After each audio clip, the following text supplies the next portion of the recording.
오늘 우리에게 주시는 하나님의 말씀은 열왕기하 25장 13절에서 21절까지의 말씀입니다. 열왕기하 25장 13절에서 21절까지의 말씀을 교독하시고 마지막 절은 함께 합독하겠습니다. 갈대아 사람이 또 여호와의 성전에 두 녹기둥과 받침들과 여호와의 성전의 놋바다를 깨뜨려 그 놋을 바벨론으로 가져가고 또 가마들과 부삽들과 부집개들과 숟가락들과 섬길 때 쓰는 모든 놋그릇을 다 가져갔으며 시위대장이 또 불 옮기는 그릇들과 주발들 곧 금으로 만든 것이나 은으로 만든 것이나 모두 가져갔으며 또 솔로몬이 여호와의 성전을 위하여 만든 두 기둥과 한 바다와 받침들을 가져갔는데 이 모든 기구의 놋 무게를 헤아릴 수 없었으니 그 한 기둥은 높이가 18규빗이요 그 꼭대기에 놋머리가 있어 높이가 3규빗이요 그 머리에 둘린 그물과 석류가 다 놋이라. 다른 기둥의 장식과 그물도 이와 같았더라. 지휘대장 대제사장 스라야와 부제사장 스바냐와 성전 문지기 3사람을 사로잡고 또 성중에서 사람을 사로잡으니 곧 군사를 거느린 내시 1사람과 또 성중에서 만난 바 왕의 시종 5사람과 백성을 징집하는 장관의 서기관 1사람과 성중에서 만난 바 백성 60명이라. 시위대장 느부사라단이 그들을 사로잡아 가지고 리블라 바벨론 왕에게 나아가매 다같이요 바벨론 왕이 하맛 땅 리블라에서 다 쳐 죽였더라. 이와 같이 유다가 사로잡혀 본토에서 떠났더라. 아멘. 할렐루야. 오늘도 우리 함께 하신 주님을 찬양합니다. 그리고 새벽을 깨워 기도에 향해로 나오신 모든 성도님들께 하나님의 은혜와 평강이 함께 하시기를 기원드립니다. 오늘 본문은 유다 즉 이스라엘의 비참한 결말을 이야기하고 있습니다. 유다 이스라엘 사람들은 3가지 자부심이 있었습니다. 첫째는 이스라엘 성이었죠. 다윗성입니다. 초롱성입니다. 높은 절벽 위에 성이 세워져 있기 때문에 그 어느 누구도 그 성을 탈환할 수 없다. 그래서 다윗 때도 그 성을 탈환하기가 정말 어려웠습니다. 또한 하나님의 성전이 여기에 있다. 하나님의 성전이 있어서 하나님의 임재에 계시기 때문에 절대로 우리는 망할 수가 없다. 마지막으로 하나님께서 가나안 땅을 아브라함 우리의 조상 믿음의 조상 아브라함에게 이 땅을 가나안 땅을 우리에게 축복의 땅으로 주셨다. 그러니 절대로 우리는 망할 리 없다. 이런 자부심을 가지고 자신들이 선민이다, 하나님의 축복받은 자녀다, 백성이다, 이런 자부심이 가지고 살았습니다. 그런데 비참하게 멸망을 해버린 것이죠. 오늘 말씀으로 읽었던 것처럼 성전에 있는 놋바다며 몸을 다 깨트려서, 아니 왕궁에 있는 제사장, 부제사장 모든 내시까지 거기에 있는 군사들까지 싹 쓸어서 한 명도 없이 다 비천한 자 외에는 다 그러다가 바벨론에 가서 쳐 죽였더라. 이렇게 끝이 납니다. 우리는 이스라엘이 왜 이렇게 비참하게 멸망하게 됐는가, 이거에 대해서 묵상함으로 우리가 교훈을 받고자 합니다. 이스라엘 백성이 이스라엘이 이렇게 비참하게 멸망하게 된 원인은 하나님을 떠났기 때문입니다. 죄를 지었거나 허물이 있고 부끄러움이 일있다 할지라도 하나님을 떠나지 말아야 했었는데 하나님을 떠났습니다. 그리고 끝끝내 돌아오지 않고 오랫동안 죄를 쌓았습니다. 어떻게 하든 간에 회개하고 죄를 벗겨냈어야 했는데 그들의 죄는 자꾸만 쌓여갔습니다. 여기에 더하여 하나 더 아쉬운 것은 이 종교 개혁을 단행했던 요시야 이후의 네 왕, 여호아스, 요아김, 요아긴, 시드기야, 이 네 왕이 있었는데 이들이 하나같이 죄에서 벗어나지 못한 악한 왕이었다.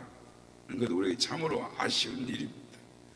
여러분, 이 네 사람 중에 한 사람이라도 선한 왕이 있었다면 하나님의 심판이 있었을까요?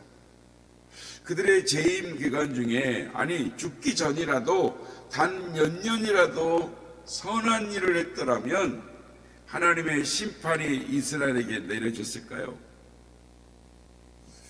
우리는 여기서 하나님의 자비하심을 생각해 볼 필요가 있습니다.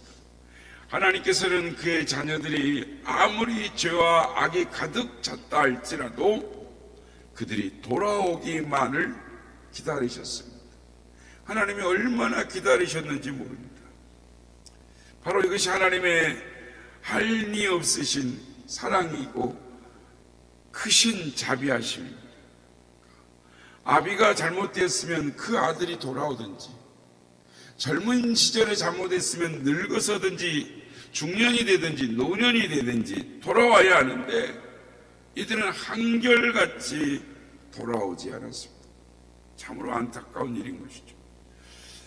요시야 때 하나님께서 말씀하신 것을 기억하실 것입니다. 요시야가 율법책을 발견하고 옷을 찢고 통에 자복을 했을 때 하나님께서 그가 왕 노릇하는 동안에는, 요시야가 왕 노릇하는 동안에는 재앙의 심판을 내리지 아니하겠다라고 말씀을 하셨습니다. 그리고 북이스라엘의 최고의 악한 왕은 아합을 들 수가 있죠. 그가 악한 일을 더하다가 그의 아내와 함께 포도원을 취하게해서 나봇을 죽이는 악을 더했습니다. 그런데 하나님께서 이 악한 사건을 보고 엘리야를 보내셔가지고 아합을 책망을 합니다. 그때 아합이 하나님 앞에 돌이킬 모습을 보입니다. 그러니까 그가 완전히 돌이킨 것이 아니라 잠시 돌아온 것처럼 보였을 뿐입니다. 우리가 아는 것처럼 아합 왕이 얼마나 악한 왕이었습니까? 그러나 하나님께서는 아합이 잠깐 회개하는 것을 보시고도 뭐라고 말씀하시냐면, 아합이 내 앞에서 겸비함을 너가 보느냐? 그가 내 앞에서 겸비함으로 내가 재앙을 그의 시대에는 내리지 아니하고 그의 아들의 시대와 그의 집에 재앙을 내리라 하고 말씀합니다. 아합이 제일 악한 왕인데 조금만 돌이켰는데 하나님 뭐라고 그러시냐면 내가 재앙을 그의 시대에는 내리지 아니하겠다라고 말씀을 하신다라는 것입니다. 여러분, 하나님이 얼마나 자비하십니까? 돌아오든지 돌아오는 척만 해도, 또는 한평생 악한 일만 하다가도 마지막 한순간에 돌아오기만 해도 하나님께서 받아주시는데 왜 이렇게 돌아옴이 없는가? 하나님께서 안타까우며 말씀하시는 것입니다. 이스라엘이 끝내 멸망할 수밖에 없었던 원인은 돌아오는 사람이 없었기 때문입니다. 여기에 하나님의 안타까움이 있으신 것입니다. 여러분, 악한 왕으로 므낫세를 기억하실 것입니다. 그럼에도 불구하고 열왕기하 21장에 보면 55년간 왕노릇하고 그의 죽은 모습에도 므낫세가 그 열조와 함께 잠에 그 궁궐 곧 우사의 동산에서 장사되고라고 말씀하십니다. 이 말씀만 보면 하나님의 공의로우심은 어디 갔는가? 우리가 의아해하고 문제를 제기할 수 있습니다. 그러나 역대하 33장을 보면 그가 하나님의 책망을 받고 난 후에 하나님 앞에서 크게 경배하여 기도하였다라고 말씀합니다. 그게 얼마나 되겠습니까? 그 기간이. 하나님께서 그토록 악한 왕 아합과 므낫세에게 자비를 베푸셨습니다. 이는 하나님께서 이런 악한 인간들, 이런 악한 왕들이라 할지라도 자비를 베푸시는 분이시고 자비를 즐겨 베푸시는, 즐겨 하시는 하나님이시다. 은혜와 긍휼이 한량이 없으신 하나님이시다는 겁니다. 하나님께서는 무엇이든지 용서할 만한 꼬투리가 있으면 그 사람이 다 잘못됐어도 그 사람에게 있는 뭔가 하나라도 선한 것이 찾아볼 것이 있으면 그것을 들어서라도 용서를 해주시고 은혜를 베풀어 주시기를 기다리시는데 이스라엘이 하나님을 떠난 것입니다. 돌이키지 않은 것입니다. 의인 50명만 있어도 성을 멸하지 아니하리라 라고 하시는 하나님께서 의인 10인까지 그 성을 멸하지 않겠다고 자꾸 깎아주세요. 소돔과 고모라에 대한 이 멸망에 대해 이야기를 할 때 하나님과 아브라함의 대화를 보면 하나님께서 마치 깎아주기를 작정하신 것처럼 그래 내가 그것도 허용하마 또 말씀하니 오니 하나님 그러면 그거 오냐 그것도 허용하마 하나님 내가 티끌 같아도 또 말씀드리오니 그래 그것도 허용하마 계속 허용한다고 말씀하시고 하나님께서 이미 깎아주기로 애누리의 이야기로 작정하셨습니다. 우리는 하나님께서 이미 작정하셨다는 것을 무엇으로 또 알 수 있느냐? 증거를 들어간다면 에레미야서 5장에 보면 하나님께서 에레미야를 통해서 이렇게 말씀하십니다. 너희는 예루살렘 거리로 빨리 왕래하며 그 넓은 거리에서 찾아보고 알라. 너희가 만일 공의를 행하며 진리를 구하는 자를 한 사람이라도 찾으면 내가 이 성을 사하리라 라고 말씀하십니다. 소돔과 고모라 성에서는 10명까지 내려가셨는데 하나님께서 이제는 미리 아시고 깎아주기로 작정을 하십니다. 어떻게 해요? 한 명이라도 찾으면 그 한 명으로 말미암아 예루살렘 성을 용서해 주리라 말씀을 하십니다. 사랑하는 성도 여러분, 하나님께서 이렇게 자비하심에도 불구하고 이스라엘이 멸망한 것은 끝까지 돌아오는 자가 없었기 때문입니다. 돌이키지 않았습니다. 죄와 허물과 그리고 불신앙과 악을 제하는 사람이 없었다라는 말씀입니다. 여러분, 그러므로 우리의 주변이 아무리 죄와 악이 가득하다 할지라도 심지어 가정에 죄가 가득 찼다 할지라도 여러분 한 사람만 바로 서 있으면 끄떡이 없습니다. 그렇게 많은 예루살렘에 의인 한 사람을 찾으면 용서해 주시겠다라고 하신 하나님께서 여러분의 가정을 챙겨주지 않으시겠습니까? 우리의 교회를 붙들어 주지 않으시겠습니까?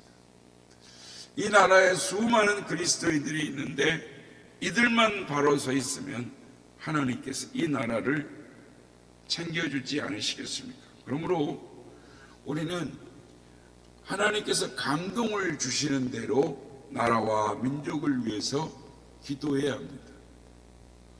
우리가 여러 가지 요즘 영상 미디어가 발달되어 있는데 대표적인 분들이 나와서 이야기를 하는 거 보면 거기에 분노가 있어요.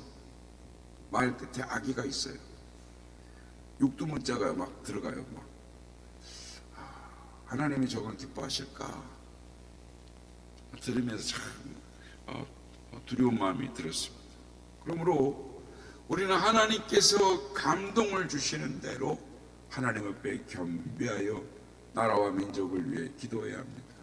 느헤미야처럼 다니엘처럼 에스겔처럼 나라를 위하여 기도할 때 하나님께서 은혜를 베풀어 주실 줄 믿습니다.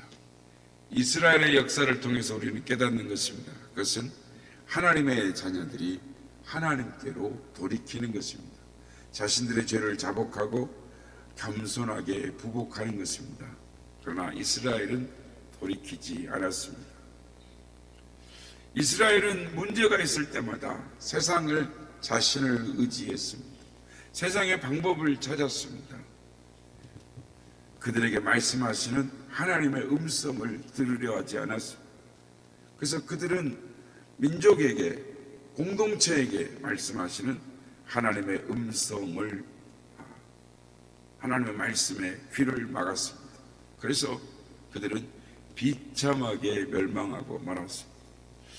여러분, 우리는 나라를 위해서 기도하는 자가 되어야겠습니다. 하나님께서 의인 한 명을 찾으셨습니다. 우리가 나 하나가 바로 서 있을 때 하나님께서 내가 저로 말미암아 이 땅을 사랑하지 않을 수 있겠는가, 우리를 치유하시고 고쳐주실 줄 믿습니다. 우리에게 문제가 있습니까? 우리의 가정에 문제가 있습니까? 그러면 하나님께로 돌이켜야 합니다.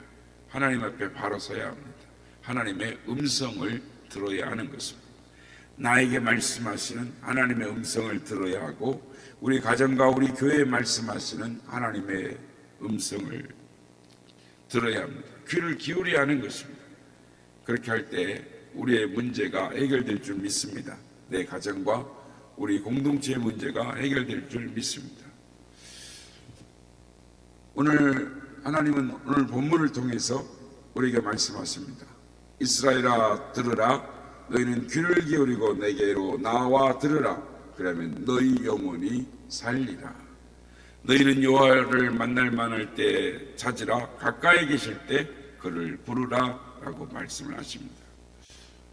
우리는 이스라엘 역사를 통해서 하나님의 앞에 나와 부복하고 겸손하게 하나님의 음성에 귀를 기울이며 또한 순종하고 하나님 앞에 나아가는 자는 하나님께서 은혜를 베푸시지만 끝끝내 돌이키지 않는 자는 아무리 택한 자라 할지라도, 아무리 하나님의 축복이 있다 할지라도 그는 결코 하나님 앞에 서지 못함을 우리는 깨닫게 되는 것입니다.